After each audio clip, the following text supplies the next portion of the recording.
2018 সালে কাকদ্বীপে বাম দম্পতিকে পুড়িয়ে মারার জট কাটল। 8 বছর পর অবশেষে গ্রেপ্তার হলো 10 অভিযুক্ত। দীর্ঘ 8 বছরের প্রতীক্ষা, প্রভাব খাটিয়ে কেস ধামাচাপা দেওয়ার চেষ্টা এবং এক একাকী ছেলের আইনি লড়াইয়ের পর অবশেষে মিলল বড় সাফল্য। 2018 সালের পঞ্চায়েত নির্বাচনের আগের রাতে কাকদ্বীপের বুধাখালীতে সিপিএম কর্মী দম্পতি দেবু দাস এবং উষারানী দাসকে জীবন্ত পুড়িয়ে মারার হাড়হিম করা হত্যাকাণ্ডে অবশেষে 10 জন মূল অভিযুক্তকে গ্রেপ্তার করল কাকদ্বীপ থানার পুলিশ। ধৃতদের মধ্যে রয়েছেন তৎকালীন বুধাখালী গ্রাম পঞ্চায়েতের তৃণমূল প্রার্থী তথা জয়ী সদস্য অমিত মণ্ডল। রাজ্যের বর্তমান মুখ্যমন্ত্রী শুভেন্দু অধিকারীর হস্তক্ষেপে মাত্র 12 ঘন্টার মধ্যে পুলিশি অ্যাকশন কাকদ্বীপ জুড়ে। রাজ্যের বর্তমান মুখ্যমন্ত্রী শুভেন্দু অধিকারীর হস্তক্ষেপে মাত্র 12 ঘন্টার মধ্যে পুলিশের অ্যাকশন কাকদ্বীপ জুড়ে এক আলোড়ন সৃষ্টি করেছে। হাড়হিম করা এই ঘটনাটি ঘটেছিল 2018 সালের পঞ্চায়েত ভোটের ঠিক আগের দিন রাতে। বুধাখালীর সিপিএম কর্মী দেবু দাস ও তার স্ত্রী উষা দাসকে বাড়ি থেকে বেরোতে না দিয়ে বাইরে থেকে ছিটকিনি আটকে বাড়িতে আগুন লাগিয়ে দেয় তৃণমূল আশ্রিত দুষ্কৃতীরা।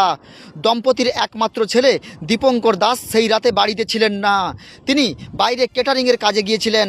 কাজ শেষে বাড়ি ফিরে দীপঙ্কর দেখেন তার গোটা বাড়ি ভস্মীভূত হয়ে গিয়েছে এবং ঘরের ভেতরে তার বাবা মায়ের নিথর দেহ পুড়ে গিয়ে কুণ্ডলি পাকিয়ে গিয়েছে। সেই হত্যাকাণ্ডের পর তৎকালীন তৃণমূল বিধায়ক মন্টুরাম পাখিরা দাবি করেছিলেন এটি কোনো রাজনৈতিক খুন নয়, বরং বিদ্যুৎপৃষ্ট হয়ে বা শর্ট সার্কিট থেকে এই আগুন লেগেছে। এরপরেই রাজনৈতিক প্রভাব খাটিয়ে পুলিশি তদন্ত সম্পূর্ণ বন্ধ করে দেওয়া হয় এবং মূল অভিযুক্ত তৃণমূল নেতা অমিত মণ্ডল পঞ্চায়েত ভোটে জয়লাভ করে বহাল তবিয়তে ঘুরে বেড়ান। কিন্তু বাবা মায়ের খুনিদের সাজা দিতে নিজের জীবন বাজি রেখে পড়াশোনা চালিয়ে আজ কলকাতা হাইকোর্টের আইনজীবী হয়েছেন ছেলে দীপঙ্কর দাস। মঙ্গলবার দীপঙ্কর দাস রাজ্যের বর্তমান মুখ্যমন্ত্রী শুভেন্দু অধিকারীর সঙ্গে সরাসরি দেখা করে তার বাবা মায়ের খুনের পুরো তদন্ত এবং বিচারের আর্জি জানান। মুখ্যমন্ত্রীর কড়া নির্দেশের পর 24 ঘন্টাও কাটেনি।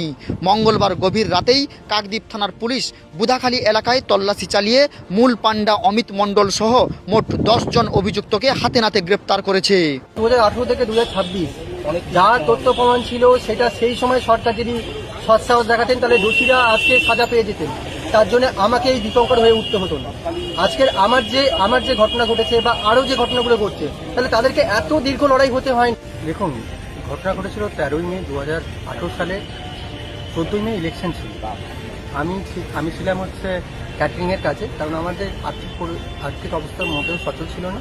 তার সঙ্গে আমি ক্যাটারিংয়ের কাজ করতাম, এমনি টুকটাক জোগাড়েও কাজ করতাম। সব কিছু কাজ করে আমাদের এই সংসারে যাতে একটু হালটা ধরা যায় সেই চেষ্টাই করতাম, তার সঙ্গে পড়াশোনাও চালাতাম।